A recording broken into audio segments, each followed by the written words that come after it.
बिस्मिल्लाहिर्रहमानिर्रहीम। ख़वातीन व हज़रात, मैं हूँ राबिया उस्मान और आप सबको अस्सलाम वालेकुम। आप देख रहे हैं राबिया उस्मान इस्लामिक चैनल। हज़रत अली की लोगों को 10 नसीहतें। सच बोलना सीखो, चाहे नुकसान हो जाए। जो शख्स सच बोलता है वो निजात पा लेता है और झूठ बोलने वाला बर्बाद हो जाता है। सब्र को ज़िंदगी का हिस्सा बनाओ। सब्र दो तरह का होता है, एक मुसीबत पर, दूसरा गुनाह से बचने पर, और दोनों का अजर बहुत ज़्यादा है। इल्म हासिल करो क्योंकि इल्म दौलत से बेहतर है। इल्म दौलत से बेहतर है क्योंकि इल्म तुम्हारी हिफाजत करता है और दौलत की तुम्हें हिफाजत करनी पड़ती है। गुरूर मत करो क्योंकि गुरूर इंसान को गिरा देता है।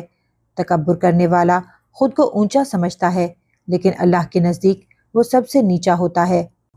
खामोशी इख्तियार करो जब बात फजूल हो। खामोशी अक्ल की अलामत है और बोलने से पहले सोचना दानिशमंदी है।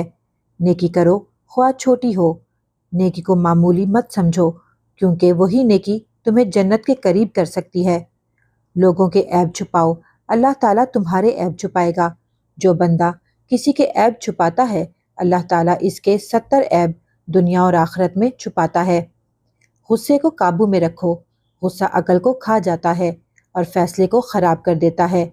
दोस्ती अक्लमंदों से करो, नादान दोस्त से अक्लमंद दुश्मन बेहतर है। मौत को कभी ना भूलो, हर सांस तुम्हें तुम्हारी मौत के करीब कर रहा है। बस अमल कर फिक्र करो। अल्लाह ताला हम सबको नेक अमाल करने की और समझने की तौफीक अता फरमाए। मज़ीद वीडियोस के लिए हमारा channel Rabia Usman Islamic channel को ज़रूर सब्सक्राइब करें और बेल आइकन को प्रेस कर दें ताकि आने वाली हर नई वीडियो की नोटिफिकेशन आपको मिल सके। मिलते हैं बहुत जल्द एक नई इस्लामी, मालूमाती, तारीख़ी और तहकीकी वीडियो के साथ। अल्लाह रब्बुल इज़्ज़त आपका हामी और नासिर हो।